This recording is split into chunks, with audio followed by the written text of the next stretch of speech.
The 1950s were a golden age of automotive innovation, but not every bold idea found success. Triumph, Plymouth, and Ford took risks with cars that were ambitious, daring, and ahead of their time. But some flopped in ways no one expected. What went wrong? Was it bad timing, risky designs, or a market that wasn't ready? Stick around, because the last car on this list has a story so surprising, it might just change how you see automotive history forever. Starting off, we have the 1953 Willys Aero. Now, Willys Overland was great at making Jeeps, tough, rugged vehicles that worked well in the military and off-road markets. But when they tried to focus on passenger cars after the war, they stumbled.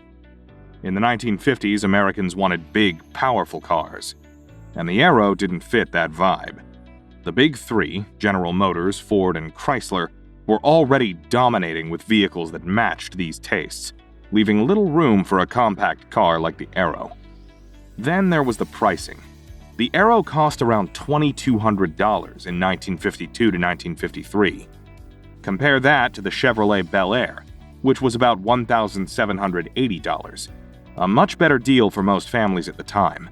With a median household income of just $3,900, many buyers couldn't justify spending so much on a smaller car, especially when larger, more feature-packed options were available for less. But the big three didn't just have better products. They also had the resources to sell them cheaper. Their massive production scales meant lower costs per car and more models to choose from. Willys Overland simply couldn't keep up with that level of competition. The 1953 Willys Aero had a tough ride from the start. Despite offering decent performance and fuel economy for a compact car, it couldn't keep up with what consumers wanted, and quickly fell out of favor. Here's why. But what about the performance and features? Surely it had to shine there, right? Well, not exactly. You see, while the Aero performed well enough for its class, it lacked the wow factor. By the early 1950s, buyers expected stylish designs and advanced features, and the Aero's look felt outdated. Even though it sold about 30,000 units in its first year, interest fizzled fast. Adding more engine options didn't help much either. People were leaning toward bigger, more powerful cars from the competition. The early 1950s were cutthroat in the car market. Ford and Chevrolet were locked in price wars, offering better cars at lower prices. Smaller players like Willys couldn't compete with the big three's resources and economies of scale. The Aero simply couldn't carve out a strong niche in this aggressive environment. The merger between Willys and Kaiser in 1954 added to the Aero's troubles. While the merger was supposed to help both companies, it created confusion. There was no clear plan for the Aero, and shifting management priorities made things worse. By 1955, only about 5,000 units were produced before Willys stopped making passenger cars altogether. The Willys Aero failed because it didn't offer what the market wanted: exciting features, competitive pricing, or a unique identity. It was also released at a time when bigger players dominated the market, and corporate instability after the merger sealed its fate. Ultimately, it's the story of a car that couldn't keep up in a rapidly changing automotive world. Moving on, we have the 1957 Rambler Rebel. The 1957 Rambler Rebel had the makings of an exciting muscle car, but it never got the spotlight it deserved. The Rebel was introduced by American Motors Corporation as a performance-oriented car with a powerful 327 cubic inch V8 engine. It had all the ingredients to attract thrill seekers in the emerging muscle car market. However, AMC's leadership, especially George Romney, was more focused on promoting compact, economical cars, which were gaining popularity in post-war America. This split focus meant the Rebel wasn't given the attention it needed to thrive in the muscle car segment. The Rebel was designed as a limited edition car, with only about 1,500 units produced. That scarcity alone made it hard for the model to make a significant impact. Adding to its struggles, AMC initially promised an innovative electronic fuel injection system, but it never made it to production due to reliability issues. Instead, the car was equipped with a standard 4-barrel carburetor, which felt like a letdown compared to the hype. This missing innovation hurt its appeal in a market dominated by bolder, more feature-rich competitors. By 1958, the Rebel was downgraded to a more basic version, with fewer standout features, further diluting its identity. AMC's half-hearted approach to the muscle car trend combined with production and feature setbacks, left the Rebel overshadowed by competitors from larger automakers. AMC launched the Rebel at a time when it was phasing out legacy brands like Hudson and Nash, trying to rebuild its identity. But this created a muddled message. Consumers didn't quite know where the Rebel fit in AMC's lineup. The name Rebel was bold, but without a clear strategy or consistent branding, it failed to establish a strong connection with buyers. Discontinuing it after just 1 year only reinforced the idea that the Rebel was a short-lived experiment rather than a serious contender. By the late 1950s, the automotive market was heating up. Giants like Ford, Chevrolet, and Chrysler were rolling out muscle cars with better performance, aggressive marketing, and broader appeal. While the Rebel's 327 cubic inch V8 was impressive, it wasn't enough to stand out in this crowded space. Positive press at launch couldn't translate into lasting success, especially when AMC lacked the resources to compete with the heavyweights. Ultimately, the Rebel's downfall came from a mix of internal and external factors. AMC's focus on economy cars clashed with the muscle car ambitions of the Rebel. Limited production and unfulfilled promises, like the absence of the much-hyped electronic fuel injection, further dampened its appeal. Branding missteps and fierce competition sealed its fate. So it might have been ahead of its time, but without a clear vision or strong backing, it faded into history as an interesting what-could-have-been story. Taking the spotlight next is the 1954 Dodge La Femme. The 1954 Dodge La Femme stands out as a classic example of how not to market a car. Dodge aimed to create a car designed for women, but their approach relied on outdated stereotypes. The La Femme was decked out in pastel pinks and came with accessories like a raincoat, umbrella, and beauty products, all marked as essentials for women. The tagline, "By special appointment to Her Majesty, the American Woman," tried to sound elegant, but ended up feeling patronizing. Instead of highlighting the car's performance or practicality, Dodge focused entirely on these accessories, which alienated women looking for a solid, reliable vehicle, rather than a gendered gimmick. The La Femme's marketing failed to explain why it was a better choice beyond its pink paint and feminine add-ons. Dodge didn't promote its driving experience, durability, or features that appealed to all buyers. As a result, many potential customers saw it as superficial, while others found the idea of a women-only car limiting and unnecessary. On top of the flawed strategy, Dodge rolled out the La Femme slowly and in limited numbers, making it hard for interested buyers to even find one. This created frustration and dampened enthusiasm. In its first year, fewer than 1,000 units were sold. Dodge made the La Femme hard to find by allocating only a few models to dealerships. This exclusivity was meant to generate buzz, but ended up limiting exposure. Many interested buyers never even got to see the car in person, turning what could have been a selling point into a roadblock. The 1950s marked a period of shifting cultural dynamics. During World War II, women took on diverse roles, and though many returned to traditional domestic roles post-war, their expectations had evolved. They wanted vehicles that matched their growing independence, not ones that pleased outdated stereotypes. Dodge missed this shift entirely. Instead of focusing on performance, reliability, or universal appeal, the La Femme doubled down on pink aesthetics and feminine accessories, which felt out of touch. Women were looking for cars that reflected their individuality and needs, not superficial designs that emphasize their gender. By focusing too much on stereotypical ideas of femininity, Dodge failed to understand its audience. Women weren't asking for gender-specific cars. They wanted vehicles that were stylish, reliable, and capable, just like everyone else. The La Femme, with its narrow appeal and lack of practical focus, was simply not what the modern woman wanted. The La Femme sold fewer than 2,500 units before being discontinued in 1956, serving as a cautionary tale for the auto industry. Its failure highlighted the importance of understanding cultural trends and consumer preferences. Instead of embracing stereotypes, automakers learned they needed to create vehicles that spoke to all buyers' needs and aspirations. Next up is the 1951 and 1952 Plymouth Cranbrook. In the early 1950s, Plymouth was trying to make its mark with the Cranbrook, Cambridge, and Concorde models. These cars were part of Plymouth's post-war push to stay relevant, but things didn't quite go as planned. But let's talk about Cranbrook, which hit the streets in 1951. It replaced the Special Deluxe and came with a solid but unremarkable 217 cubic inch flathead six-cylinder engine. This little powerhouse produced 97 horsepower, which was decent for the time. The design? Well, it was mostly a repeat of the previous year with some tweaks like a refreshed front and stylish speedwave accents on the hood. Plymouth offered a variety of body styles from sedans to coupes, giving buyers a bit of choice. Now here's where things started to go south. The competition. Ford and Chevrolet were shaking up the market with innovations like V8 engines and automatic transmissions. Plymouth, not so much. Their offerings felt stuck in the past.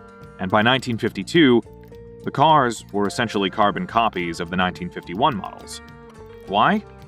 The Korean War had caused material shortages, limiting Plymouth's ability to update their designs. Customers noticed. While Ford and Chevy were turning heads with sleek modern cars, Plymouth's lineup started to feel, well, old-fashioned. Buyers wanted something exciting, and Plymouth's stagnation cost them dearly. But what about the engine? Well, Plymouth's flathead six-cylinder was a workhorse, no doubt. But compared to the roaring V8 engines from Ford and Chevrolet, it felt underwhelming. Drivers wanted power, and Plymouth just couldn't keep up. The Cranbrook's performance was solid, but lacked the thrill factor buyers were craving. Then there was the design. Chrysler's president at the time, K.T. Keller, had a practical mindset. He believed cars should be functional and roomy rather than flashy. While that worked for a while, the early 50s saw consumers shifting towards larger, more stylish cars loaded with modern features. Plymouth's conservative approach just didn't excite buyers who wanted cars that turned heads. The numbers tell the story. In 1951, Plymouth sold over 550,000 Cranbrooks, a respectable figure. But by 1952, sales plummeted to around 368,000. Why? Stagnant designs and uninspired updates. However, things started looking up in 1953 when Plymouth introduced a redesign that better matched what buyers wanted. And let's not forget the competition. Ford and Chevrolet were taking big swings with innovative designs, powerful engines, and features aimed at younger drivers. Plymouth struggled to stand out in this rapidly evolving market.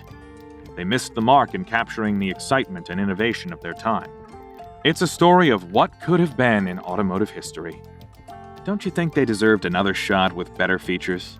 Moving on, we have the Crosley Hotshot, 1950 to 1952.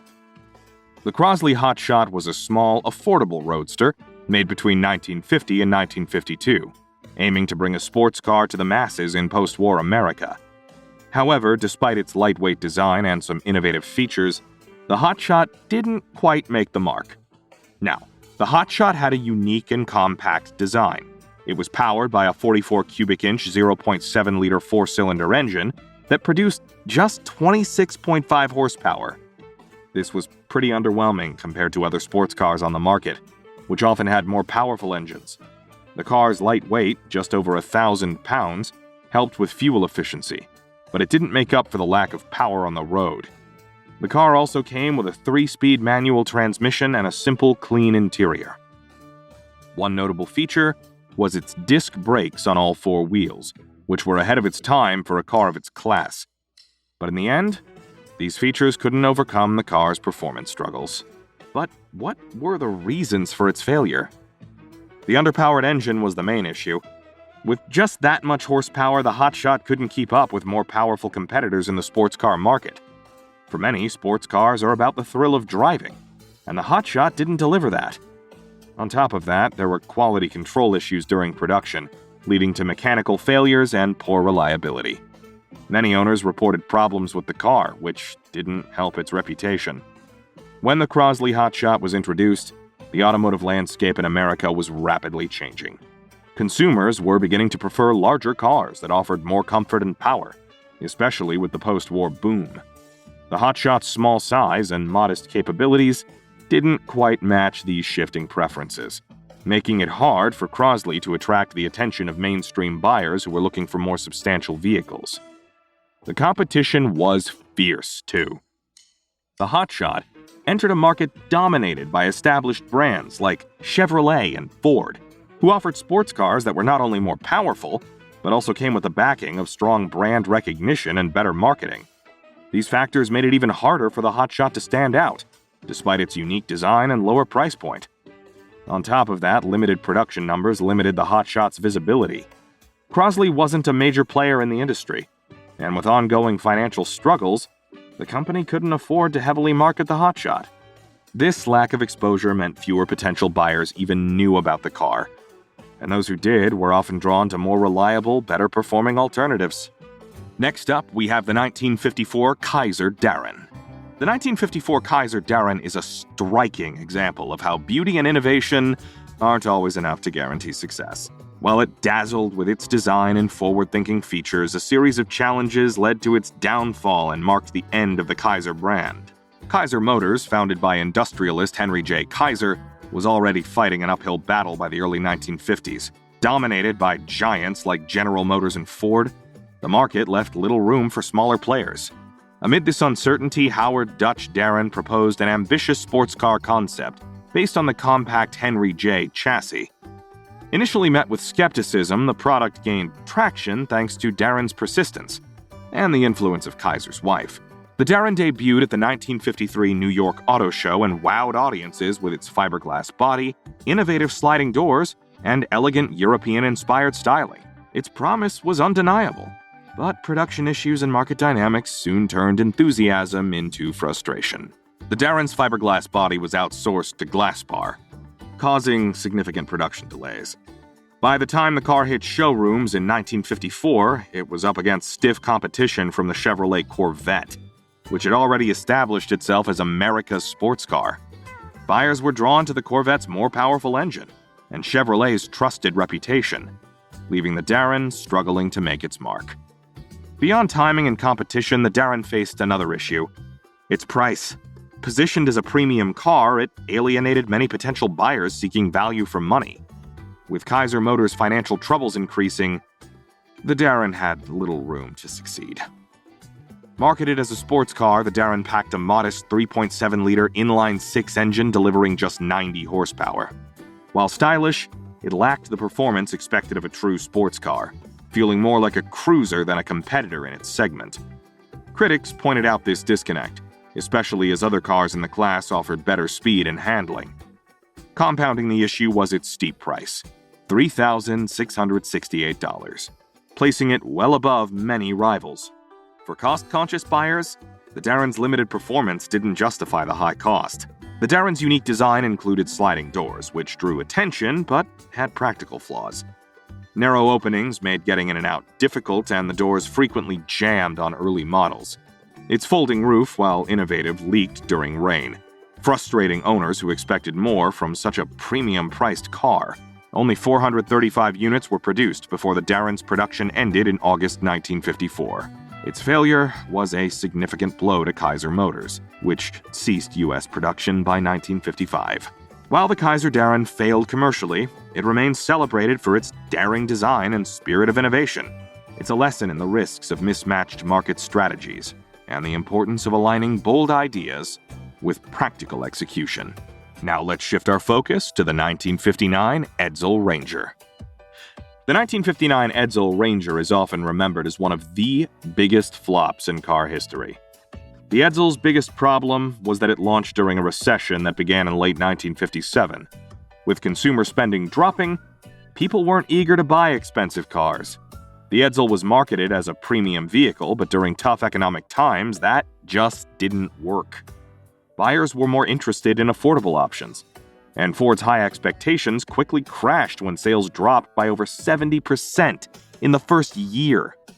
The design of the Edsel didn't help its case either. The car's horse-collar grille, meant to make it stand out, ended up turning a lot of people off. Ford called it futuristic, but many buyers thought it looked strange and unattractive. The styling was so different from what other cars were offering that it left potential customers confused and unwilling to take the plunge. While Ford wanted the Edsel to have a unique identity, the unconventional look ended up causing more harm than good. As a result, the Edsel received tons of negative feedback and couldn't find its place in the market. One of the biggest issues with the Edsel was its poor quality. There were multiple mechanical problems reported, from faulty welds to leaky trunks. But the biggest headache was the Teletouch shifter system. Designed to be mounted on the steering wheel, this system malfunctioned often because of poor wiring placement near the exhaust. The design confused drivers, with many accidentally pressing the shifter buttons instead of the horn. On top of that, because the Edsels were assembled alongside Ford and Mercury models in the same factories, there were inconsistencies in the build quality. The marketing for the Edsel was another big misstep. Despite a huge promotional campaign, the execution fell flat. Dealers received incomplete cars, sometimes with spare parts still in the trunk. This left them unprepared and frustrated, unable to sell the cars effectively. And while Ford tried to build up excitement for the Edsel, the marketing didn't create a strong brand identity. Unlike competitors like Pontiac or Oldsmobile, Edsel didn't have the customer loyalty or recognition it needed to succeed. In the end, the 1959 Edsel Ranger's failure was a mix of bad timing, poor design, quality control problems, and ineffective marketing. These issues created the perfect storm, leading to the end of the Edsel brand after just 3 years. The Edsel is a classic example of how misalignment with consumer expectations and market conditions can derail even the most hyped car. Moving on, we have the 1958 Studebaker Scotsman. The 1958 Studebaker Scotsman holds a special place in American automotive history, but not necessarily for the reasons you'd expect. This model was launched at a time when Studebaker, a company with a deep history dating back to 1852, was facing some serious financial struggles. Competing against the giants of the industry like General Motors, Ford, and Chrysler, Studebaker needed something that could appeal to the budget-conscious crowd. Then came the Scotsman, a simple, no-frills car designed to get people from point A to point B without breaking the bank. In the post-war years, the demand for luxurious feature-packed vehicles was soaring, but Studebaker, a smaller player, couldn't keep up. The Scotsman was their answer to that challenge. It was priced to be affordable, aiming to offer a budget-friendly alternative to their more expensive models. The idea was to capture the market of people who didn't need all the bells and whistles, but still wanted something reliable and easy on the wallet. The Scotsman itself was pretty basic, and that's exactly what it was meant to be. It was available mainly as a two-door sedan with a simple design, keeping things as minimal as possible. Powered by a 6-cylinder engine, it offered decent performance for daily driving, though it couldn't compete with the more powerful V8 engines that other manufacturers were offering. Inside, the Scotsman was even more stripped down, with a bare-bones interior that reflected its affordable pricing. No fancy features, just the essentials. But the real hook for the Scotsman was its pricing.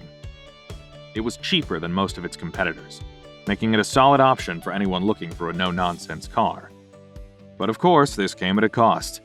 The lack of options and features while making it affordable meant the Scotsman wasn't as appealing as other models in the market, especially to buyers used to a little more luxury in their vehicles. But why didn't it make it in the market despite its early potential? Well, there were several key reasons for its failure. First off, the timing just wasn't right. By the late 1950s, car buyers were shifting their preferences towards larger, more luxurious vehicles.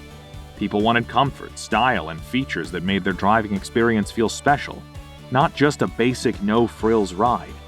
The Scotsman, with its simple design and minimal features, couldn't compete with the demand for more refined cars that offered a little bit of everything.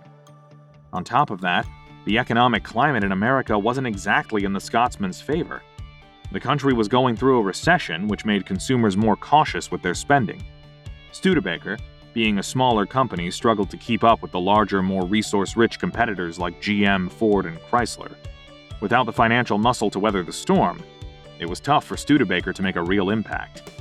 There were also production challenges that hurt the Scotsman's reputation. Studebaker's factories weren't built for the large-scale, efficient production that other automakers had mastered. This led to delays and quality control issues, which only added to the negative perception of the car. If buyers couldn't count on the car's reliability or timely delivery, they weren't likely to take the risk. The marketing for the Scotsman also didn't help its cause. While other companies were rolling out impressive campaigns to promote their new models, Studebaker couldn't generate enough excitement around the Scotsman. They struggled to craft a narrative that would appeal to potential buyers. By 1958, Studebaker's brand image was already on shaky ground due to financial struggles and declining sales. For many consumers, investing in a car from a company on the brink was a gamble they weren't willing to take. All these factors combined to doom the Scotsman and ultimately Studebaker's exit from the auto market in 1966. The Scotsman's failure highlighted the challenges that smaller automakers faced in a rapidly changing market dominated by bigger players. Now, let's direct our attention to the 1958 Packard station wagon. This is yet another fascinating yet ultimately tragic chapter in automotive history. It also marks the end of the iconic Packard brand, which had once been a symbol of luxury and innovation. Despite its unique features, the 1958 model didn't make the impact Packard had hoped for, and there are several reasons why it failed in the marketplace.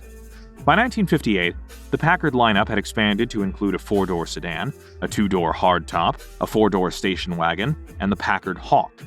However, the design and production of these cars were heavily influenced by the financial troubles facing the Studebaker Packard Corporation. The company had to make significant cost-cutting decisions, which led to a drop in the overall quality and appeal of the cars that year. The Packard station wagon in particular was notable for its limited production, with only 159 units built, making it one of the rarest Packards ever produced. So what went wrong for the 1958 Packard station wagon?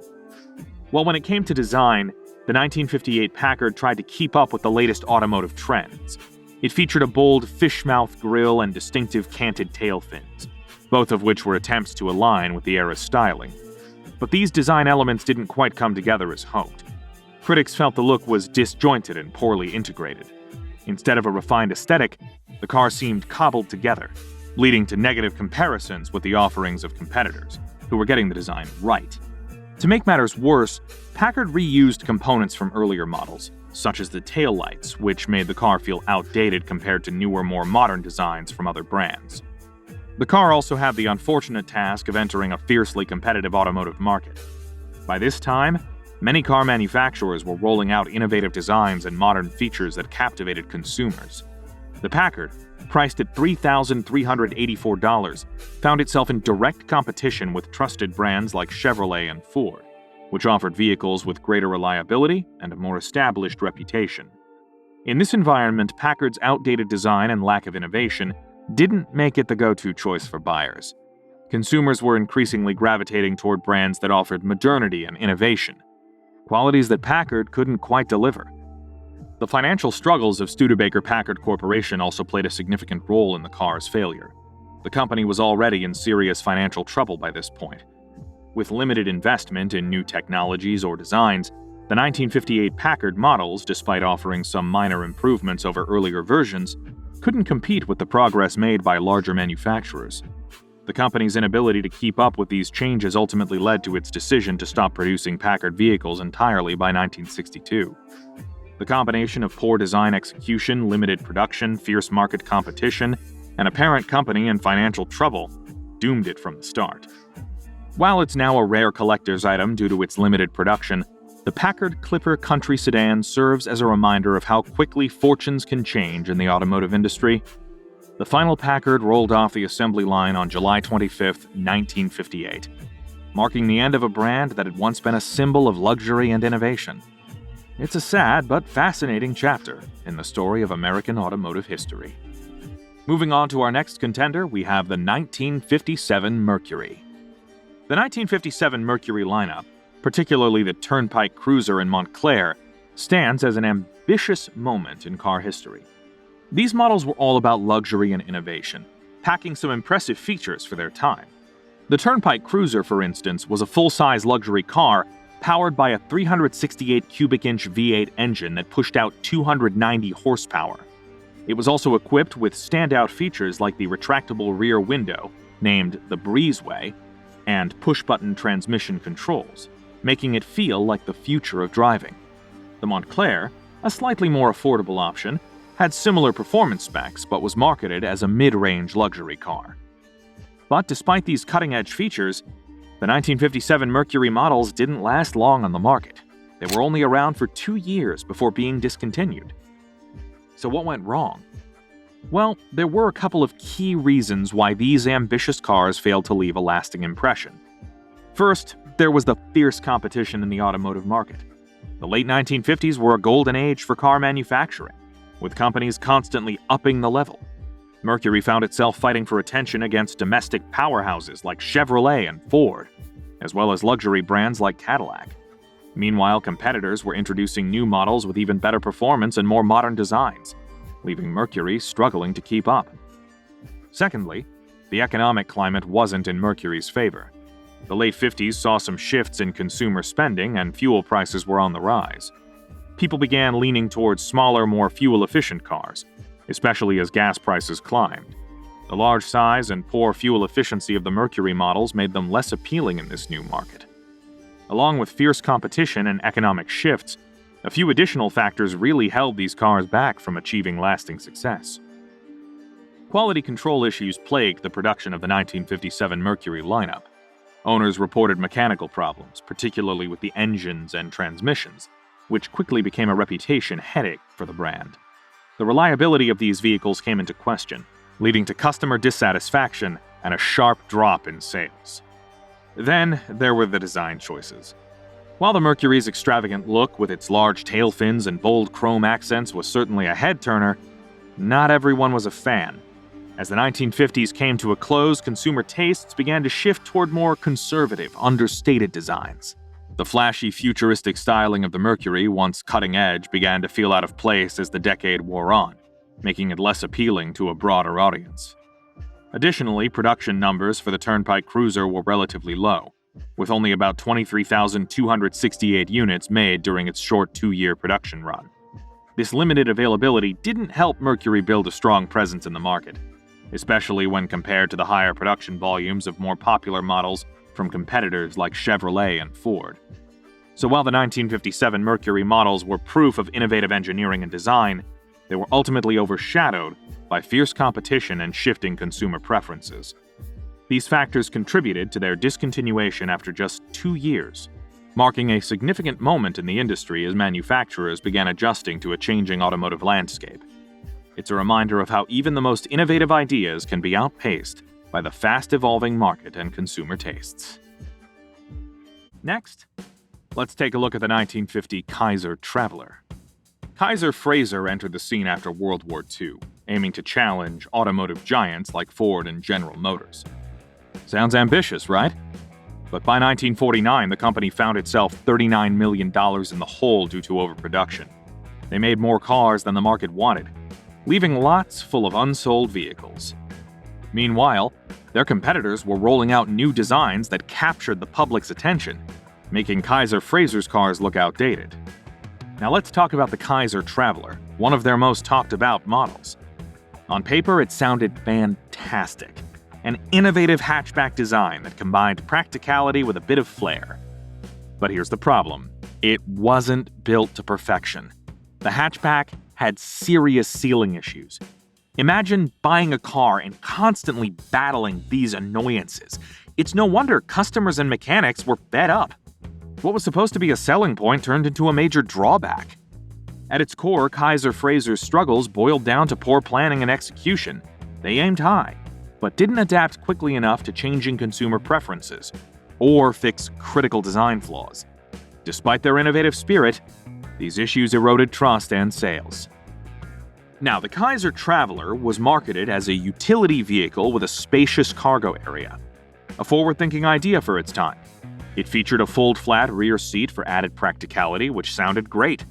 But in reality, poor sealing around the hatchback led to water leaks, wind noise, and dust problems. Customers bought a car that promised versatility but couldn't keep the rain or dirt out. It's no wonder they were unimpressed. By 1951, only about 3,500 units of the Traveler had been produced, signaling its commercial failure.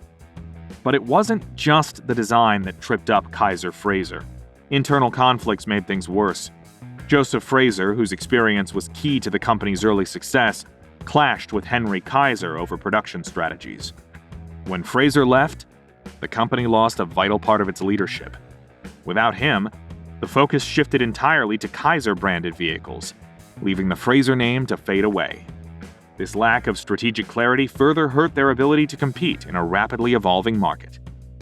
Despite their innovative spirit, they couldn't keep up with competitors who were delivering not only style, but also reliability. Their failure became a cautionary tale in automotive history, a reminder that great ideas need equally strong execution. Next up is the 1950 Nash Statesman. Built by Nash Motors, the Statesman was more of a statement. It embraced a unique air flight design that was ahead of its time, prioritizing aerodynamics and roominess in an era when these concepts were still catching on. One of the standout features of the Statesman was its unibody construction.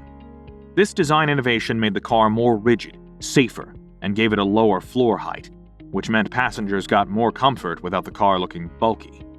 The exterior had a sleek silhouette with flowing curves, turning heads wherever it went.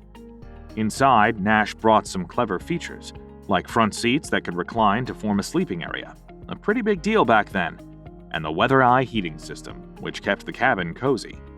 Under the hood, the Statesman wasn't trying to win races. It had a smooth and reliable inline-six engine capable of reaching a top speed of about 90 miles per hour. The emphasis was on comfort and practicality rather than sheer speed. But despite its innovations, the Statesman struggled in the sales department. Can you guess why that happened? Well, the big three, General Motors, Ford, and Chrysler, completely dominated the market. These giants had more resources, bigger advertising budgets, and could produce cars at a scale Nash couldn't match. Right after World War II, the economic boom had Americans eager to buy cars, and Nash's larger models, like the Statesman, initially seemed like a good fit. But as the market evolved, people started wanting more compact, fuel-efficient vehicles. Nash, with its focus on bigger cars, missed this shift, and demand for the Statesman shrank. Branding was another hurdle.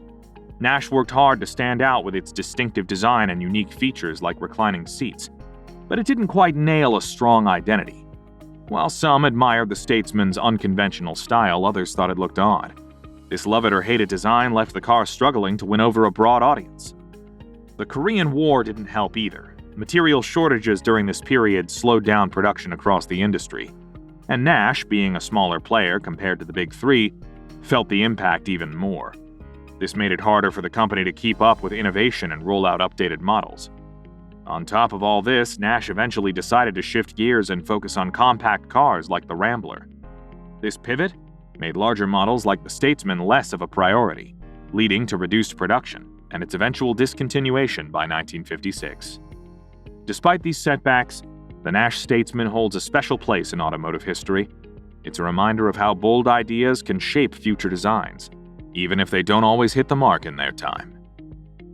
Now this all brings us to the 1950 to 1952 DeSoto, another car that shares a similar fate in automotive history. Chrysler introduced the DeSoto back in 1928, aiming to carve out a unique spot in the market. Fast forward to 1950, and DeSoto was on a high note. They launched models that balanced style and performance beautifully. The real showstopper? The DeSoto Firedome, packing a brand new V8 engine. This powerhouse gave it the muscle to stand toe-to-toe with its competitors. Production that year hit its peak, with over 136,000 units rolling off the line. It seemed like DeSoto was on top of the world. But success was short-lived. By 1951, sales began to slide, dropping to about 106,000 units. Then came 1952, and things went from bad to worse, with production plummeting to just 88,000 cars. Even with the Firedome's V8 engine, an impressive piece of engineering, it wasn't enough to win back buyers. The problem wasn't just the cars, it was also how they were marketed. For instance, in 1952, a DeSoto TV ad played up comfort features instead of hyping the raw power of that V8 engine. This misstep might have made the cars seem less exciting, especially when rivals were revving up their innovation and marketing. Market competition was fierce in the mid-priced segment. Ford and General Motors were pumping out cars that grabbed attention, and DeSoto struggled to stand out.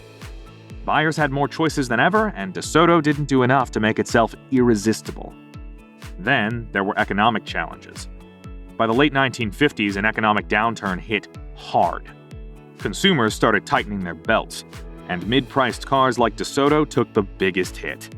Sales dropped a jaw-dropping 60% by 1958, and that's a tough number to recover from. Adding to the pain were quality control problems. Chrysler vehicles, including DeSoto, developed a bad rep for issues like leaks and rust. These weren't minor annoyances, they tarnished the brand's image. Imagine spending hard-earned money on a car only to see it rust before your eyes. That's not exactly loyalty building. Dealership troubles also played a big role. Chrysler reshuffled its dealer network after World War II, but many dealers decided to focus on more profitable brands, like Plymouth and Chrysler. DeSoto ended up with fewer dealerships, which meant fewer cars and showrooms and less visibility overall. Lastly, DeSoto just didn't keep up with the times. As rivals introduced compact cars to match changing buyer preferences, DeSoto didn't. By 1960, it was painfully clear the brand had missed the boat on innovation. In the end, DeSoto's early promise couldn't save it from a combination of tough competition, economic struggles, and strategic missteps. By the early 1960s, the once proud brand was no more. What could they have done differently, do you think? Now, last but not least, we have the 1953 to 1954 Hudson Jet. The Hudson Jet is an interesting chapter in automotive history. A car that had big ambitions but missed its mark. Produced between 1953 and 1954, it was Hudson Motor Car Company's attempt to jump into the compact car scene, a market that seemed promising as consumers began to lean towards smaller, more economical rides. On paper, the Jet had a lot going for it. Under the hood, it packed a 3.3-liter inline-six engine delivering 104 horsepower. It was light for its time, weighing around 2,730 pounds, and featured modern touches like independent front suspension and a semi-floating rear axle. Hudson even offered the Jet in several styles, including a four-door sedan and a club sedan, all priced around $1,930 to $1,950. The goal? To give budget-conscious buyers a car that was both affordable and reliable. But here's the twist. Despite these solid specs, the Hudson Jet just didn't catch on. Timing was a big part of the problem. By the early 1950s, consumer preferences were shifting. Instead of going smaller, buyers started leaning towards larger, more powerful cars. The Jet's compact size felt out of sync with the mood of the market. It was like trying to sell a cozy little bungalow when everyone wanted sprawling mansions. To make matters worse, the Jet faced stiff competition from industry heavyweights like Chevrolet and Ford.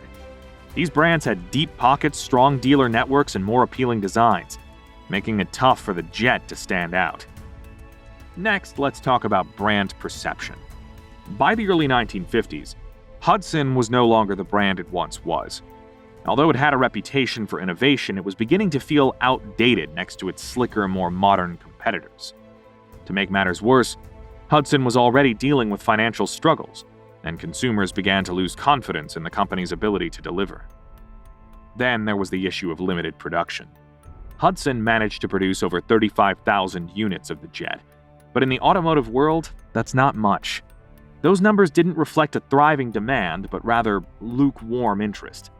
Combine that with Hudson's overall production decline, and it became clear that the Jet was struggling to make its mark in a crowded marketplace dominated by larger automakers like Ford and Chevrolet.